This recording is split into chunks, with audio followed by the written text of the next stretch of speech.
आयुरा, मला भेटायचंय तिला, आयुष थोडा घाई करत म्हणाला. जसा काय आत्ताच जाऊन तो तिला सर्व काही खरं खरं सांगणार होता. हो रे राजा, येईल ती उद्या. आता तू आराम कर. 8 वाजले, तिलाही आराम करू दे. पोरगी दुपारपासून थांबली होती. आईने त्याची समजूत काढली, अगदी लहान बाळासारखी. त्याला आता काही त्रास होऊ नये हीच तिची इच्छा होती. तिने प्रेमाने त्याच्या डोक्यावरून हात फिरवला.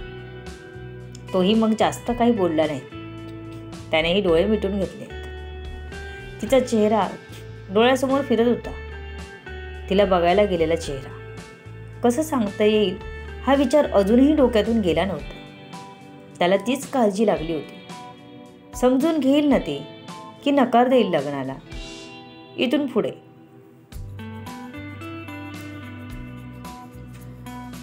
द्विधा मनस्थितीत झोपल्यामुळे सुगंधाला स्वप्न पडलं. स्वप्नात आयुषला कुणीतरी ओढून नेत होतं. पुढील अर्धा भाग गरुडाचा तर अर्धा भाग रेड्याचा. खूपच विचित्र भयानक असं काहीतरी होतं ते. तिलाही माहीत नव्हतं. भयभीत झाली होती झोपेत. शरीर घामाघूम झालं होतं. जीवाच्या आकांताने ती ओरडत होती, आयुष आयुष. त्याला जाऊ द्यायचं नव्हतं. घसा कोरडा पडला होता. झोपेतच ती उठण्याचा प्रयत्न करत होती. तेवढ्यात आईचं लक्ष गेला. तिने धावत येऊन तिला पकडलं.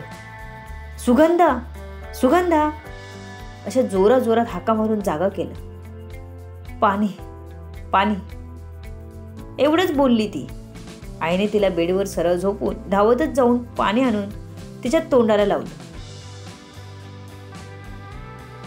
थोडं पाणी हाताने तोंडावर शिंपडलं. तसं सुगंधाला थोडं बरं वाटलं. तिचा चेहरा पदराने पुसला. डोळे उघडून ते आईला विचारू लागली, आई, आयुष शुद्धीत आला का ग? मला खूप वाईट स्वप्न पडलं. आईला तिने स्वप्न सांगितलं आणि रडायलाच लागली. आई, आयुषला काही होणार नाही ना? खरं सांगू तुला, आज तो मलाच भेटायला येत होता.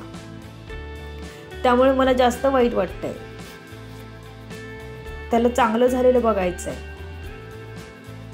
हे काय बोलून गेली ती? आईला ह्यातलं काहीच माहीत नव्हतं. ती रागवेल ह्याचा विचार तिच्या मनात आलाच नाही. आईने नीट ऐकलं. तो तुला भेटायला येणार होता? आईने पुन्हा विचारलं. त्या क्षणी सुगंधा पूर्ण जागी झाली. आता आपण आईला काय बोललो हे आठवलं. लग गई वाट तेरी. तिने उत्तर द्यायचं टाळलं आणि मान खाली घातली. तू मला का नाही बोललीस तो तुला भेटणार ते? आईने थोडं मोठ्याच आवाजात विचारलं.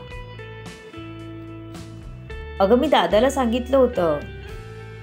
आयुष बोलला होता कोणाला सांगू नकोस. तरीही मी दादाला भेटायला जाणार हे सांगितलं होतं आणि कुठे भेटणार ते सांगितलं होतं. सुगंधाने आईकडे न बघताच सांगितलं. बरं. आईने आता जास्त काही वाढवलं नाही. सुगंधालाही बरं वाटत नव्हतं आणि तिने दादाला तरी सांगितलं होतं हे पटलं तिला. म्हणून मग तिने विषय जास्त ताणला नाही. मला भेटायचंय आयुषला. सुगंधाचं आपलं एकच चालू होतं. तिला स्वतःपेक्षा आयुषची जास्त काळजी वाटत होती. अगं, दादा बोलला ना की शुद्धीत आला की सांगेल. मग सांगेल तो. तू आराम कर बघू. जास्त विचार करत राहू नकोस. आणि स्वप्न काही खरी होत नाहीत. आईने तिला झोपण्यासाठी सांगितलं. थोडी धाकधूक तिलाही लागली होती. काय करावं? आपण हे बघून यावं का आयुषला? ती मनातच विचार करू लागली. आई, मला समीर दादाशी बोलायचं आहे. सुगंधाला काहीही करून आयुषविषयी माहिती करून घ्यायची होती. नंतर बोल ना, आता आराम कर ना बाई, आई वैतागत म्हणाले. तिच्या डोक्यात वेगळा विचार चालू होते. त्यातही शांत झोपायला तयार नव्हती. म्हणून ती पार वैतागून गेली होती. नाही, माझा फोन कुठे आहे? मी बोलते दादाशी, मला ऐकू दे. कसं आहे आयुष ते? सुगंधा काही तिच्या तोंडातलं वाक्य सोडत नव्हती. हट्टच करत होती. बरं, तसंही तू काही ऐकणार नाहीस. बोल, हा घे फोन, धर. आईने बाजूला उचलून ठेवलेला मोबाईल हातात आणून दिला.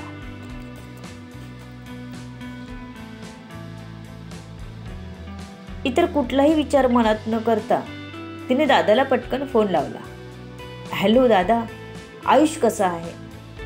सुगंधा कानात प्राण आणून त्याचं उत्तर काय येतं ह्याची वाट बघत होती. बरं आहे, आत्ताच शुद्धीत आलाय. तुलाच विचारत होता, समीर म्हणाला. आपल्यालाच विचारत होता म्हणजे घरच्यांना काय वाटेल? ते काय म्हणतील याची मनात भीती वाटली. पण दुसऱ्या क्षणी तिचं मन आयुषला बघण्यासाठी धाव घेऊ लागलं. हो का? मग मी येते. सुगंधा तर आयुषला बघण्यासाठी हॉस्पिटलला जायची संधीच शोधत होती. म्हणून दादाला सांगत होती. विचारलं तर तो नाहीच म्हणेल माहीत होतं, म्हणून डायरेक्ट येतेच सांगत होती. एकतर आई पाठवायला तयार नव्हती, पण दादा तयार असेल तर आई काही बोलणार नाही माहीत होतं तिला. म्हणून दादाच्या मागे लागली होती. नको, मी सांगितलं आत्ताच गेली आहे घरी, तेव्हा तू इकडे अजिबात येऊ नकोस. आराम कर. जेवलीस का? समीरने विषयच बदलला. हो, खोटंच बोलली ती. जेवली कुठे होती ती? रात्रीचे 8:30-9 वाजले होते. झोपेत गुंगीत असल्यामुळे किती वेळ गेला कळत नव्हता. त्यात बरीचभर स्वप्न पडलं होतं तिला. तिचा दादा तिच्यावर खूप प्रेम करायचा, त्यामुळे तो तिच्या तब्येतीची काळजी आधी करायचा. आताही तो आयुषसोबत तिच्यासाठीच तर बसला होता. जर का सुगंधाला काही वाटलं नसतं तर तोही तिथे जास्त वेळ थांबला नसता. पण सुगंधा जास्त काळजी करताना दिसली म्हणजे दोघांमध्ये काहीतरी बॉन्ड तयार झालाय हे त्याला न कळणे एवढा मूर्ख तर तो नक्कीच नव्हता. तू उद्या सकाळी ये बाळा, तुला बरंही वाटेल आणि आयुष तुझ्याशी व्यवस्थित बोलेल. त्याला औषधं पोचतील तेवढी. समीरने सुगंधाला समजावलं. मन तर मानत नव्हतं, पण दादापुढे काही चालणारही नव्हतं. उद्याची वाट पाहण्याशिवाय काहीच पर्याय नव्हता त्याच्याकडे. ठीक आहे, पण उद्या नक्की येणार मी, तिने दादाला सांगितलं आणि फोनवर बेडवर फोन ठेवला. चालूच होता अजूनही. आईने लगेच कानाला लावून हॅलो बोलली. हां बोल आई, समीर बोलला. समीर, तू हिला भेटायला येत होता का? तुला माहीत होतं का? आईच्या प्रश्नाने तो शांत झाला, कारण आई त्यालाही ओरडणार ही भीती होतीच. हो, समीर अगदी हळू आवाजात म्हणाला.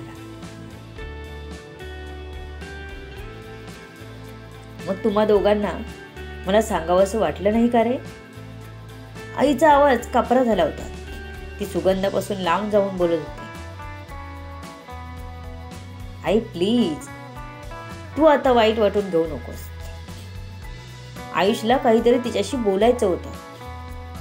त्याने तर कोणालाच काही सांगू नकोच बोलला होता, पण सुगीने मला फोन केला होता, म्हणून मग मी जास्त काही न वाढवता तिला जा बोललो. नेमकं काय सांगतोय ते तरी कळलं असतं आपल्याला. जर तसंच काही असेल तर आपण हे लग्न पुढे होऊ देणार नाही याची काळजी घेतली असती. म्हणून तिला म्हणालो भेट म्हणून. तुला उगाच या गोष्टीचं टेन्शन द्यायचं नव्हतं मला, म्हणून तुला आधी बोललो नाही. त्याने आपल्या आईला समजावलं. तसं स्वतःला सावरत तिने डोळे पुसले. ते दोघेच तर तिचे आधार होते आता. त्यामुळे तिला न सांगता कोणताही त्यांनी निर्णय घेतला की वाईट वाटायचं. ती काही त्यांना अडवणार नव्हती, पण सांगितलं तर तिला बरंच वाटलं असतं. पण आता समीर बोलल्यावर कळलं की आपल्या काळजीपोटीच त्याने सांगितलं नाही. मी बघायला येऊ का? आईने समीरला विचारलं.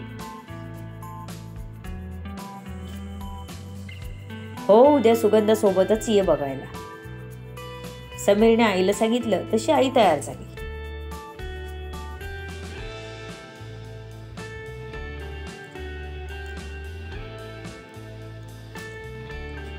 दुसऱ्या दिवशी पहाटेच जाग आली. ती डोक्याची जखम दुखायला लागल्यामुळेच खूप ठणकत होती. कदाचित 5-5:30 झाले असतील. गोळी घेणं गरजेचं होतं. तिने आईला उठवलं. आई, दूध असेल तर दे ना, मला गोळी घ्यावी लागणार, डोक्याची जखम दुखते. सुगंधाने आईला सांगितलं तसं आईने लगेच उठून तिला दूध गरम करून आणून दिलं. पाणी, गोळ्याही दिल्या. तिने गोळ्या घेतल्या आणि थोडा वेळ तशीच पडून राहिली. तिला आत्ता बरं वाटलं. 7 वाजता हॉस्पिटलमध्ये जायला तयार झाली. तिने त्याच्यासाठी खायला घेतलं. 1-2 जास्त पोळ्या घेतल्या. आज आईनेच पोळी भाजी बनवली होती. आई सोबत तयार झाली बघून सुगंधाला आश्चर्य वाटलं. आई, तूही येते? तिने आईला विचारलंच. आईने मान हलवून होकार दिला. सुगंधाला खूप बरं वाटलं. ती हॉस्पिटलमध्ये जाताना 1000 विचार मनात येत होते. ओळखेल ना बरोबर, की फक्त नावच लक्षात राहिलं असेल? आपण समोर गेलो आणि कोण तू असं विचारलं तर? या जर तरच्या विचारानेच तिला एकदम अस्वस्थ व्हायला झालं होतं. मनातले विचार झटकून तिने रिक्षा पकडली आणि दोघीही हॉस्पिटलला पोहोचल्या. लिफ्टने 3ऱ्या मजल्यावर पोहोचल्या. जसजसं ICU वाट जवळ येत होतं तसं तिच्या हृदयात खळबळ होत होती. काय करेल आयुष? ओळखेल का सुगंधाला? To be continued. जाणून घेण्यासाठी वाचायला आणि ऐकायला विसरू नका पुढील येणारे भाग. तुमच्या अमूल्य प्रतिसादाची आतुरतेने वाट बघते.